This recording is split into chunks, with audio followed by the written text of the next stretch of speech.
Greetings, fellow quitters, and welcome back to the Command Q podcast. We're your hosts. I'm John Pelfrey. And I'm Maari Casey. And we've had a lot of really great guests on the show here that have all encouraged us to speak up for ourselves. We had Christina Kelly. She dropped by to talk about not being passive in your healthcare experience. We had Nicole Guernsey talk about how to quit underpricing our work. And we've even had Terry Vaughn encouraging us to bark at people.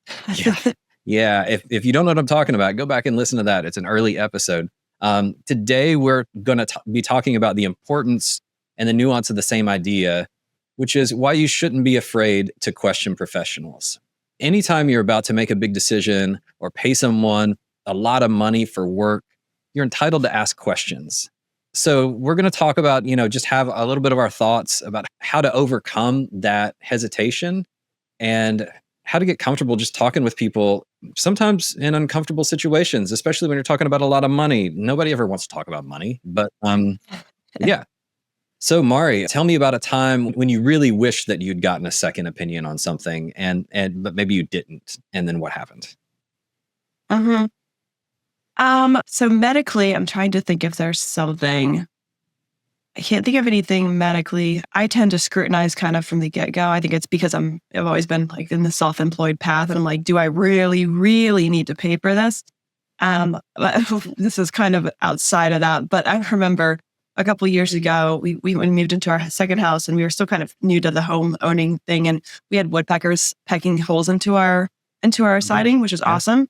And then following up from that, squirrels moved into the little woodpecker holes. So it was like a little condo style living in our new house. I was just like beside myself. I didn't know anything what to do. And I was like, now there's animals at our house and they're just going to eat wires. Destruction's going to happen. Our house is no longer, and there's holes in it. There's water getting in it. So I just was catastrophizing. And so I Googled it, which is, of course, then you get all the algorithms that's, you get critter control, which is what I hit. So like, these guys know what they're talking about. And I'm sure that they do, but they came over and they sold me on this like expensive package.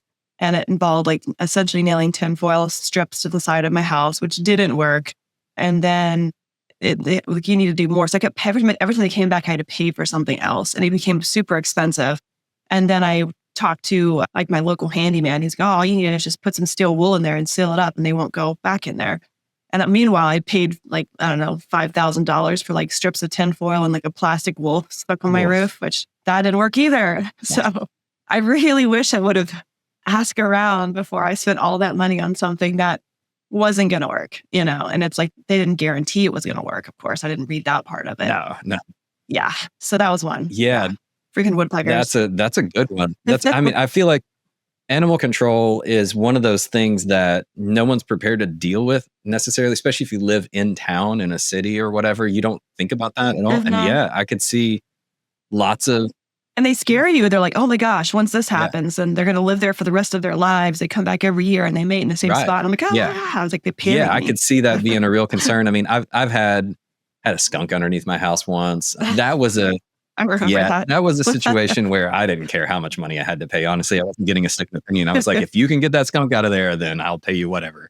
And that's what they're counting on. But I mean, I think getting second opinions sometimes, especially when you're talking to people, and that's one good example. Another, though, is like if you're talking to a doctor or someone who has a bunch of initials after their name on LinkedIn, and they're a PhD or an MD or a whatever, type of thing, you feel like you're talking to an expert. You're talking to somebody who's gone to the school, they've gotten the education, they're smarter about whatever that thing is than you are in theory because they've done all that.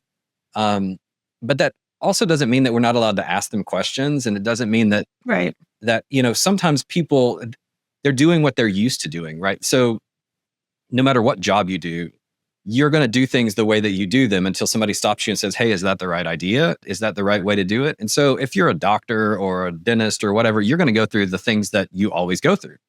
And you're going to get kind of used to that over time.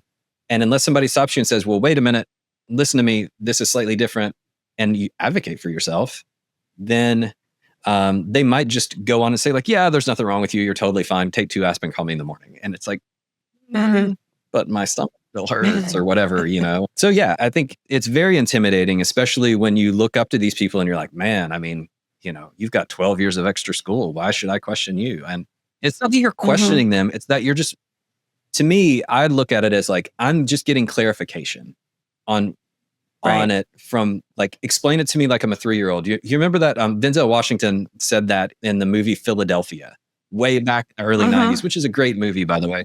That was a good movie. Yeah. And anytime there was an issue or a problem, he played a lawyer and he would look at somebody and he'd say, explain it to me like I'm a 3-year-old. And that's kind of what I'm looking for whenever I'm talking to an expert, is like, dumb it down, explain it to me like I'm a 3-year-old. And then I can take that information. And if I'm not quite sold, I can go to somebody else with the 3-year-old explanation. Absolutely. Well, and I think it's also for me, us like being in the world we are in that kind of agency space, but also running a business. It's like, I'm not being offensive to somebody if I go get another bid. I'm living in the world of triple bidding, where you're always getting at least 2 to 3 bids on everything you do, especially if it's house related. But if it's actually your personhood, it's your body, it's yourself. Like, why would you not ask questions and understand what's happening and what you're paying for? Because it's like, you are, it's all coming down to you. So I feel like it's easier for me at this point in my life to ask for multiple estimates and to ask questions than it was, I think, earlier on, because there is that intimidation factor. There is that like, well, this person's a lot older than me, smarter than me, they've gone to more school than me. Why should I ask them? Why am I paying for this? And there's ways that you can do it that are not disrespectful, of course, but I think it's like, that is also a learned skill as you get older and you feel more confident being like, well, this is about my body or my teeth. Like we were talking about, like, I would like to know what's happening. That's fair. That's 100% fair. Yeah. I like to me, I play dumb a lot when it comes to that, because sometimes I know a little bit, but I'm also sort of playing dumb from the perspective of like, I'm legitimately dumb about this and I just want to know more. And I have no letters after my name. Yeah. So. I mean, I went to 4 years of undergraduate college and have a business degree. So if you start to talk to me about, anything else outside of that, then I can't. Yeah, I'm like, okay, cool. I mean, I can read all the Google posts I want or WebMD or whatever, and I'm sure doctors love it when you come to them with like, well, I read these articles on WebMD, but there is something to be said for the fact that like, if you don't feel like you're being heard, and you've been to one place, whether it's a doctor or a car repair or whatever, and you don't feel like you're being heard, if you go at least do a little bit of research and say, I've been to a place and they told me it was this, and I'm not sure if that's it or not. And I've also gone and researched, let's say your car, I've gone and researched, and it could be one of these other 2 things too. Like, will you just take a look and verify that they were right? Or if it's some of this other stuff, and then tell me, you might have to pay some extra money. You might have to pay for them to look at it. But that $150 that you pay or whatever it is to get a consultation, whether that's at a doctor or a car repair place or whatever, it could save you thousands and thousands of dollars. Like in this case, if you'd have just known about steel wool and you'd called a different person, then it would have saved you $4,000, Yeah. Well, and you just feel better about the decision you're making. It's like, when you're making decisions without all the pieces, if you put a walk into it feeling like you might be taken advantage of, which is hard because then it's like you might not be, and then you're a harder client to work with. I think it is something that's like you get better at and better at. So why do you think it's so hard for us, at an early age or just in general, to not question those professionals? Like, why do we always like stay in your lane? This is my, I don't know. This is the expert in the room, or I say like, this is the grown up in the room. They know what they're doing, but why are we so conditioned to not speak up? I think it's we're afraid of looking dumb or foolish, or it has a lot to do with how we want people to perceive us. To me, that's what it is. It's like, I want you to perceive me as a smart person. Therefore, if I'm talking to another smart person and I question you and you tell me I'm a fool, then I'm going to be embarrassed by it. Yeah. And I think that's what it is a lot. It's a fear of being shamed. That's why I don't know. I deal with that with humor and self-deprecation, and I just like kill that one at the beginning. I'm just like, look, I'm an idiot about this. Explain it to me. Like, I don't get it. The more questions I ask that way, it's not like at that point, I'm not trying to confront them or argue with them or debate with them. I'm just gathering information. And typically really smart people love to give you information about the thing that they're smart about. Yep. Rarely will they push back and say like, well, why did you ask me that? It's a dumb question. I'm like, well, I mean, I'm paying you $300 for this doctor's visit to ask you dumb questions. That's basically why I'm here. Well, I think it's like that's an immediate red flag. We're in a process of a home renovation right now. So I ask all kinds of dumb questions because I've never been an electrician before. I don't know. Does the water need to be turned off through the whole house when they're putting in a faucet? I'm not sure. Why would I not ask that? And they're all really great about answering those questions, probably because they've answered them 1,000 times. But I feel like I've been in situations where it's more so the intimidation as opposed to the saying, oh, that's a dumb question. They're like, they start to use big words, or they start to say, oh, well, if just so you understand, this is how it happened. Like that kind of a thing. Like that to me is like, no, like don't try to intimidate me into being, feeling like this dumb person. Yeah. That's 100% red flag that you don't want to enter into the relationship, whether that's like a dentist, a doctor, an electrician, a critter control person, like that's a bad business owner. Well, 100%. And I think that there's also a big difference between me and you. And then that is that I'm a male and you're a female. And oftentimes, and I've seen this in action happen where they're just like, well, let me tell you how this works, little lady. Like we just go over here and this and then this. And it's very complex. This is man stuff. You just leave this to us. And by the way, there's an extra $500 charge here that we're not going to explain to you. I think that stuff happens a lot too, especially when you're dealing with guys in any kind of like construction, cars, whatever. Like there's an assumption. Like my wife knows far more about cars than I do. She grew up in a family where they owned a race car and they did what. And so when she goes to the auto repair place and she starts asking questions, they don't think that she knows what she's talking about until they get into it. And where I don't have a freaking clue. Like I've never changed the oil in my car before. Like I've done a few things, but I mean, you know. So, but there's an assumption that, well, I'm talking to the man and the man knows what, My favorite is when someone goes like, we always get door-to-door people who are selling roofs and construction things and stuff like that. And it's like, is there, is a decision maker home? And I'm like, yes. You are talking to the decision maker. Yeah. I am here. I had one instance where I got so frustrated. This person came up to me and he was just hard selling me like siding or something like that. And there's no solicitation. I work from home. My husband works from home. So I'm usually closest to the door. So I feel the door. And I was like, we're not interested. We just got it. Our siding's fine, whatever. And he just wouldn't stop. And he was starting to bully me. He was starting to be like, well, I know you're probably new to home owning, blah, blah, blah, blah. And I could just feel it. I was like, okay, like I'm like 50s housewife. And he's like, well, can I come back later when your husband's home? And I was like, actually, he is home, but he doesn't need to talk to you because we don't need your services. I was like, is your mom in the car? And I was like, this is very belittling to me. And he like backpedaled and he apologized. But I was like, don't ask me, even talking to me for 5 minutes, wasting my time. Like I've been trying to be super nice to you. And you started to bully me and now you're going to belittle me. So I was like, you need to leave. And I was like, and there's no solicitation in our neighborhood. So goodbye. Yeah. But yeah, it's like those kind of techniques. It's like that guy hit all the red flags. Yeah, absolutely. I think, it's just a being willing to stand up for yourself in those moments and do exactly what you did is the decision maker. You're talking to a grown woman, obviously. I know. I mean, is this 1955? He lets me out once a week. This is so nice. I can smell the fresh air. Is your name Donna Reed? Like, I don't, okay. Yeah. Whatever. That's silly. But there is an aspect of that when you're talking to professionals a lot of times in medical situations, but also in like when you're, doing homeowner stuff and car stuff. It's like a lot of times when you're coming in and you're young guys or girls or a female, or if you're distracted, like if you're a mom with kids, it's like those situations, a lot of times people can like know that you're not going to push them. So it's important to make sure that when you're walking to situations and you have to make a decision that you have a clear line. You're like, okay, this person's going to give me, advice, a plan to what I need to do. Like what I'm going to do is I know I'm going to take this idea and I'm going to go to another person outside. They don't need to know that. I think it's good to think through when you're going into those conversations, like how it's going to go or what you're going to get out of it or the questions you're going to ask before you get into that situation. So like you get in there and they answer the questions before you ask them, like that's awesome. But if they don't, then you like have your list of questions like here. And, I think Christine talked a little bit about that too when we were on a podcast with her about having your list of questions that you need to feel confident in making that decision. Yeah, absolutely. Absolutely.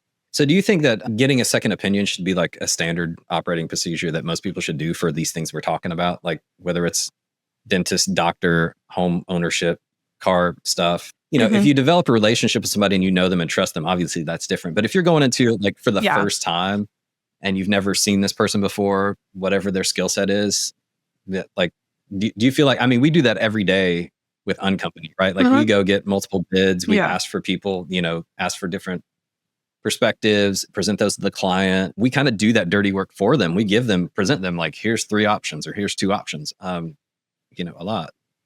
Shouldn't we do Yeah, that? I 100%. I think that should be people's standard. I mean, at least for some of these bigger decisions where you're spending lots of money and you're taking up lots of, home stuff, car stuff. Like if it's a doctor's diagnosis, that's going to dramatically change things for you. Yeah. Absolutely. Ask around, talk to people, you need to question it, find out because there's so many different ways to go for things. Not like, and you're not doing it in a disrespectful way. You're going at it as a good knowledge seeker. Like I feel really good with my dentist. I don't think they're going to throw anything at me that's out of the norm. But if I was to go to a new dentist, and I did, when I moved up here, it's like, I went to a couple and I was like, I don't like this person's style. Like, I don't, and you find the right person, just like you would any other kind of vendor relationship. And I think as business owners, we do that pretty naturally. But it's funny when sometimes it doesn't really correlate to how you operate in your other decisions outside of that. Yeah, absolutely. Yeah, I mean, I'm going to get probably a tooth pulled tomorrow. I'm going in for a consultation, and then if they, it's super fun. And if he decides that it's the right thing to do, I've already been to my normal dentist who said that I needed to get a root canal, and then I went to the person for the root canal, and they were like, no, you need to get it extracted. And so now this is the third person that I'm going to.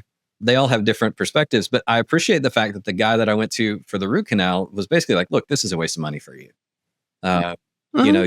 You have a crack underneath your crown and whatever. And he's like, you're just going to be back in here to see me in 2 or 3 years anyway. You should go ahead and get this taken care of in a different way. So if I ever need his services again, I'm going to go back to him because he absolutely said like, you don't need to spend money with me. And that's another interesting thing too, is like, I feel like if you're a real professional and you're secure in what you do, you'll encourage another opinion, a second opinion. You'll encourage people to go look at different ways. You'll turn down work or potential money because it's not right for the client. And those are the types of things that build trust to me anyway.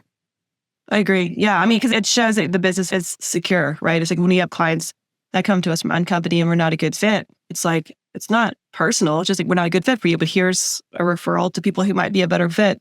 And I think that's a sign of a strong business and a strong, like good integrity in a business owner. If they say like, we're not the good fit, not a right fit for you. Here's another option, but we could be a good fit down the road. Yeah. I mean, it's a big time red flag if someone's pushing it on you and trying to like hard sell. And I've always felt like anytime somebody's giving me a hard sell, there's this thing in my gut that kind of, like you said, like things start to go a lot. You start backing up. Like, there's this thing in my gut, and I'm like, this doesn't feel right. And then anytime I've ever done that and gone through with it, I've always regretted it. No matter what it was.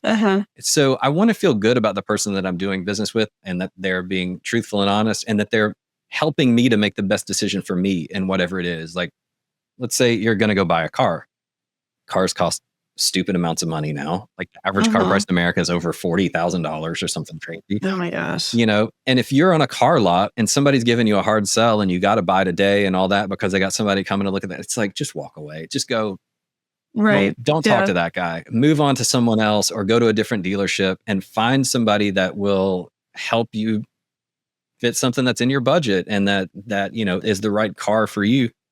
Those types of things just they start to well in my stomach, and then I start to like I feel my hands clench, and the minute I get that like instinct, like I really want to punch you right now. I think that's when I'm like, that's your red flag. If I want to punch you, red flag. This is not going to work obviously out. I'm not going to do that, but you get this instinct of like it's protectionism, I guess, in some ways. Like the gut reaction is like, oh, I mean, if we were in a bar and you looked at my girlfriend sideways, then this is on. Like.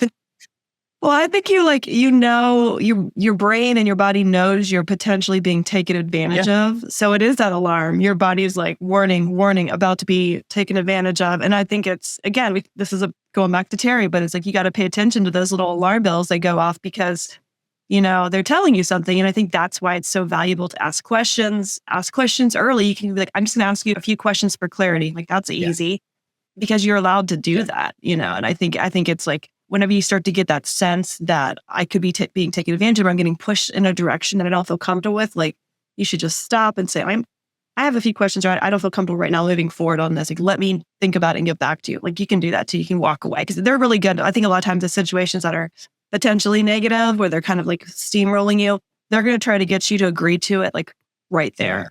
And I think one of the ways that you can handle that is to say, I need to think about it with the decision maker in the household.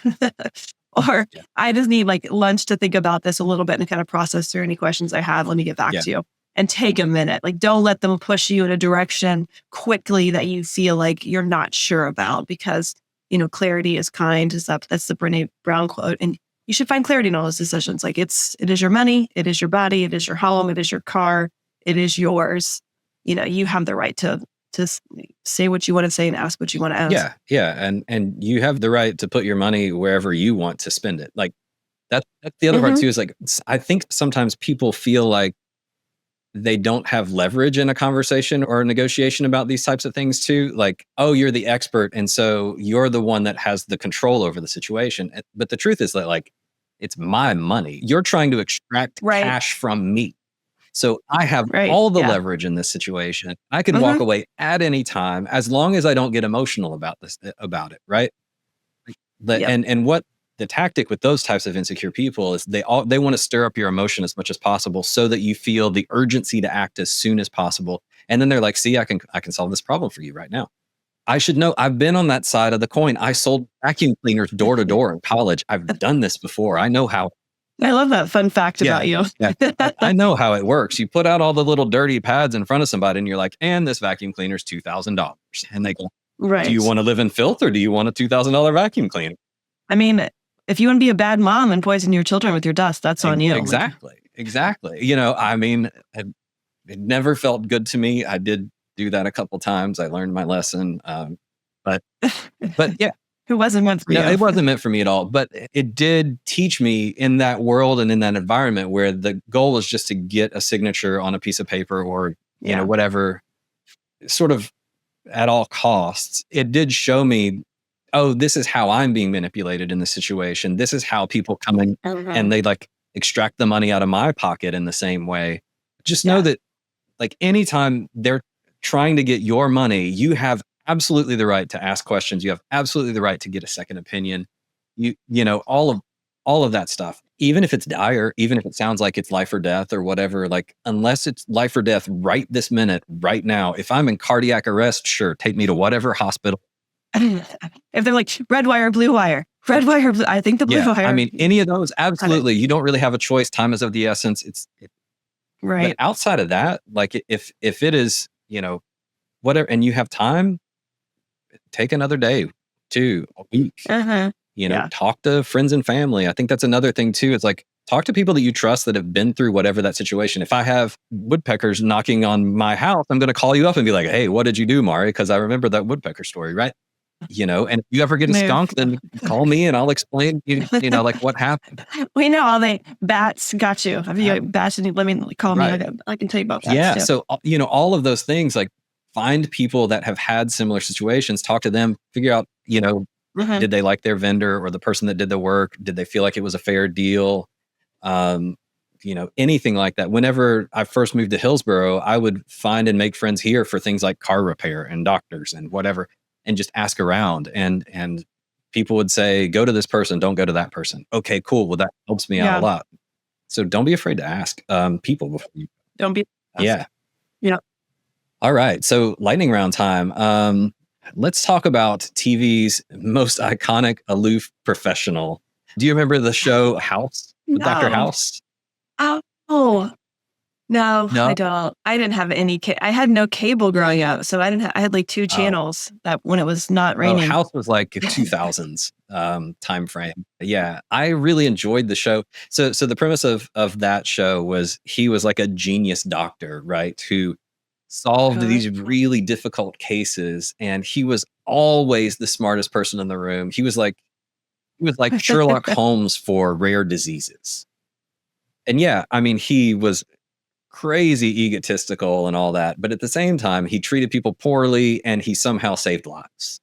One of those classic ego characters. Yeah, an ego character. Like however you want to look at that. Like, he can be a jerk all day long and no one likes him on the show or whatever, but he's still the hero in the end. We don't see those types of things very much. But yeah, so one of our lightning round questions is around him and, was he just a jerk? And I think he was a jerk, but he also must have cared on some level, because otherwise he wouldn't have gone to the extremes that he did to solve the problem. But it is a anytime you're dealing with somebody who is highly egotistical, always get a second opinion. Yeah, you can tell right away. Yeah. I mean, most of the time, the person that you're dealing with, if they're really, really egotistical and stuck on themselves, they are probably not the best person to solve the problem. They tend to be blowhards. Always give me a second opinion. All right. So next one. Have you ever had a professional respond badly to your questions? Other than that guy at the door, not really. I mean, typically the people that I go to, I'm going based off of a referral, or I've looked up Google reviews. And so I'm usually going in there and like, this person's going to be pretty solid. And I haven't had anybody talk down to me or, make me feel stupid for asking questions.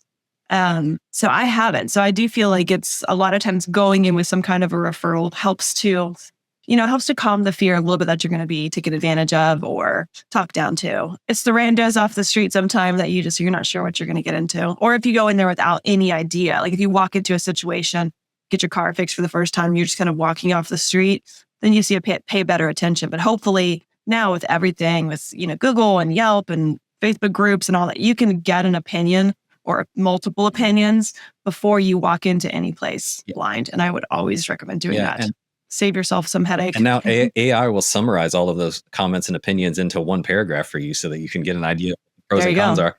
You can see that all the time. Like Amazon is doing that now, I think, in their comments section. Most of the people say this about this, but then a few people have had negative, reviews. And that's going to help solve a lot of that too. But yes, I feel like in the world of online reviews, people are much more careful than I remember them being sort of, 15, 20 years ago where that wasn't a thing. I definitely, maybe it was also because I was younger, but I felt like people were trying to give me the hard sell more and push me around a little bit more back then, maybe because I get away with it. Mostly it's salespeople. So rarely is it like a doctor, dentist, lawyer, those types of people. I mean, in my opinion, I try to give those people the benefit of the doubt and just say like, they're busy and they're just doing what they would normally do. And so I just need to stop them and ask questions. Yeah. But the other side of that is if somebody's giving you that push or whatever, ask yourself this one question: are they working on commission or not? And if they are working on commission, then you will understand why they have that sense of urgency, because they know that's how they feed themselves and their family or whatever. And maybe they haven't had sales in a while. And that will give you a little bit of empathy for them on that side too, but it will also help you understand motivation. So there's that part of it too, but they should still always be looking out for the customer, because I could still end up referring you for them, even if they're not right, for me. So, so then that's, kind of our last one is like mechanic, contractor, dentist, veterinarian, or whatever. Like, when are you most wary of manipulation? I feel like I have a good mechanic that I trust, so that doesn't bother me. But I do feel like it's mechanic contractor for me, for sure, just because it's like the cost is so big. I have my people that I like, that I trust now, but especially dealing with also with the renovations, just like there's so much you don't know, and it's really hard to know what things cost. It's like, okay, I've gone to the dentist now since I was born, so it's like I more or less know what things cost from a dentist perspective. But yeah, for like mechanic, for any kind of contractor stuff, I'm like, what do you mean it's going to cost $350 to add an outlet? I don't understand why that would just putting a thing in the wall. And they're like, well, you got to do this and run this. I'm like, okay. But like, you just don't know. And it's like, even in the process of doing what we've been doing over the last several months, it's actually been really good for my husband and I, because I'm an extrovert. I don't know if you know that about me a little bit. Yeah. And my husband's a little bit more of an introvert. And he's much more like, they got it. And I'm like, well, let's just double check that they got it. And so sometimes that's hard because I don't want to complain unnecessarily, but I also am just like, what we've seen happen before, if we don't question something like, oh, well, I thought that was supposed to be over here. And it's like, oh, well, they've got it. Well, they didn't. And now they've got to redo that work. And I could have stopped them there and they would have had to redo it, but I was feeling insecure. And so even though that's on them, I could have helped them by paying attention. So I've learned now in just doing this process that it's like, just ask questions. Like you can apologize. Like, hey, I'm really sorry. Is it really $350 to put an outlet in the wall? It seems like a lot. Oh, okay. That's why it makes sense. And I think that's fine. But for me, it's still contractor mechanic it's cars and house stuff is a whole world I don't quite comprehend. Yeah, I agree. And that's where having someone who is in that world helps, to explain that. I mean, I have friends that, flip houses or they have Airbnbs or whatever, and they've seen most of the bills for that stuff, so I can always just ask them, hey, does this sound about right for the cost of this thing? And then they'll tell me like yes or no, or I've got a guy that can do it for less or whatever.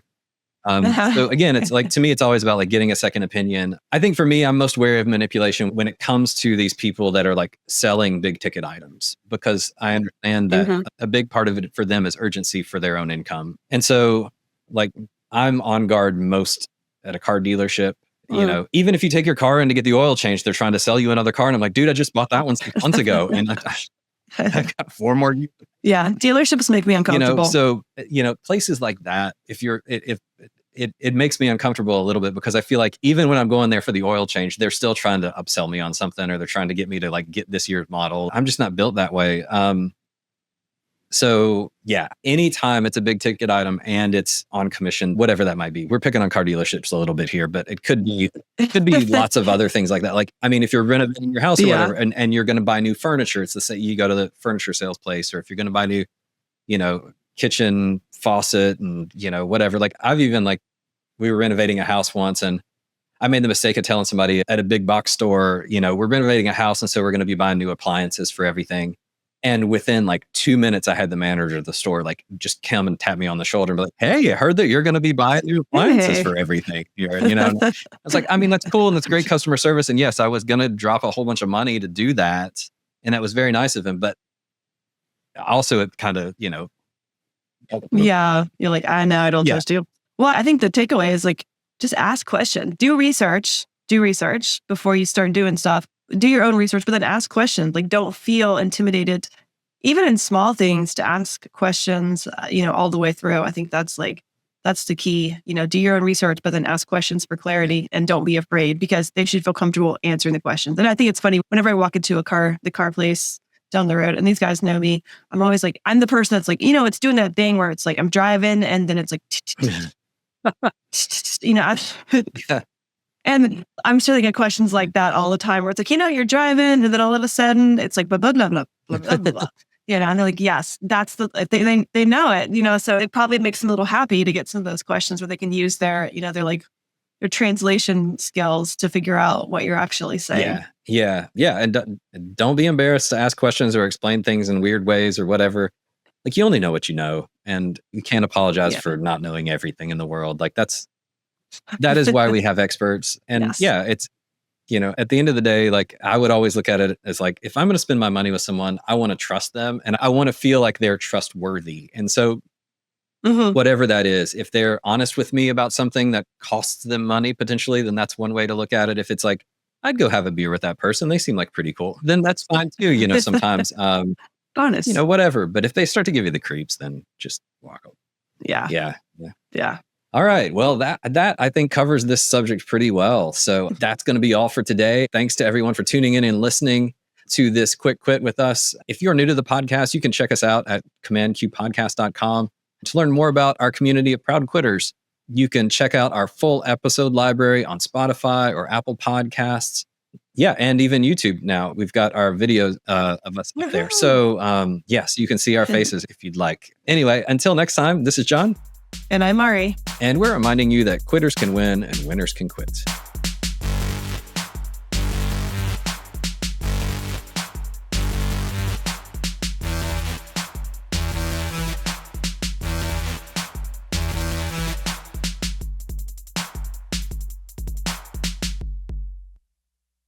This podcast is for informational purposes only and does not constitute medical, legal, or financial advice. The views, thoughts, and opinions expressed are the guest's own and do not necessarily represent the views, thoughts, and opinions of Command Q or Uncompany.